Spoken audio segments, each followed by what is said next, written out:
சாமியாரின் video ஒன்று தற்போது இணையதளத்தில் வைரலாகி வருகிறது. இதை தேமுதிகவினர் அதிகமாக ஷேர் செய்து வருகிறார்கள். விஜயகாந்தின் மறைவு தமிழக மக்களையே உலுக்கி போட்டுவிட்டது. பல்லாயிரக்கணக்கான மக்களின் அழுகுரலும் கண்ணீர் கதறலும் சென்னையை அன்றைய தினம் அதிர வைத்தது. லட்சக்கணக்கான மக்களுக்கு மத்தியில் தேமுதிக அலுவலகத்தில் சந்தனப்பேழையில் விதைக்கப்பட்டார் விஜயகாந்த்.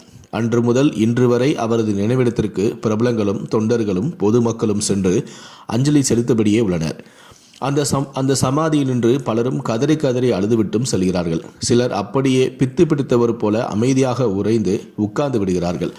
மேலும் சிலர் அவரது ஆன்மா சாந்தியடைய பிரார்த்தனைகளை செய்துவிட்டு சென்று வருகிறார்கள். அதே போல விஜயகாந்த் மறைவை அடுத்து சில ஆச்சரிய சம்பவங்களும் நடந்தபடியே உள்ளன. விஜயகாந்த் உடலை நல்லடக்கம் செய்ய கொண்டு சென்ற போது அவரது உடலை கருடன் ஒன்று வட்டமடித்து கொண்டே இருந்தது. அந்த காட்சி அப்போது சோசியல் மீடியாவில் தீயாக பரவி மெய் சிலிர்க்கவும் வைத்தது. அதே போல நடிகர் விஜயகாந்த் ஆசையாக வெள்ளை கிளி ஒன்று வளர்த்து வந்தார். இந்த கிளி அவரை கேப்டன் கேப்டன் என்று வாய் நிறைய கூப்பிடுமாம். அதனால் அதற்கு கேப்டன் என்றே பெயர் வைத்தும் விட்டார்கள். 2 நாட்களுக்கு முன்பு வீட்டில் வைக்கப்பட்டிருக்கும் அந்த விஜயகாந்தின் உருவப்படத்தையே அந்த வெள்ளை கிளி சுற்றி சுற்றி வந்ததாம்.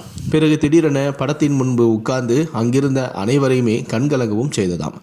இந்நிலையில் தான் தற்போது சாமியார் ஒருவர் விஜயகாந்தை போலவே அருள் வந்து பேசியது பிரேமலதாவையே நிகழச் செய்துள்ளது. பொங்கல் பண்டிகையை முன்னிட்டு பிரேமலதா விஜயகாந்தின் நினைவிடத்திற்கு அன்னதானம் வழங்குவதற்காக வந்திருந்தார். அப்போது அங்கு ஒரு சாமியாரும் வந்திருந்தார். பிரேமலதாவிடம் சென்று அந்த சாமியார் விஜயகாந்தை பற்றி பேச ஆரம்பித்தார். அவர் பேசிய ஒவ்வொரு வரிகளையும் கேட்டு நெகிழ்ந்து போனார் பிரேமலதா. கேப்டன் எங்கும் போகவில்லை, உங்கள் மூத்த மகன் உருவில் உங்களுடன் தான் இருக்கிறார். காசி விஸ்வநாதன் என் கனவில் தோன்றி விஜயகாந்த் சமாதிக்கு சென்று சங்கு ஊதும்படி சொன்னார். அதனால்தான் இங்கு நான் வந்தேன். கேப்டன் எங்கும் போகவில்லை, உங்களுடைய மூத்த மகன் உருவில் உங்களுடன் தான் இருக்கிறார் என கூறிக்கொண்டிருந்தார்.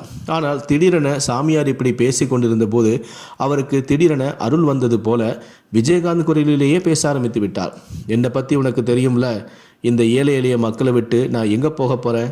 பிரேமா, உன் இதயத்தில் தான் நான் குடியிருக்கிறேன் என்று விஜயகாந்த் குரலில் சாமியார் பேச ஆரம்பித்ததுமே பிரேமலதா கண் கலங்கி விட்டார். இந்த வீடியோ தான் தற்போது இணையதளத்தில் வைரலாகி கொண்டிருக்கிறது.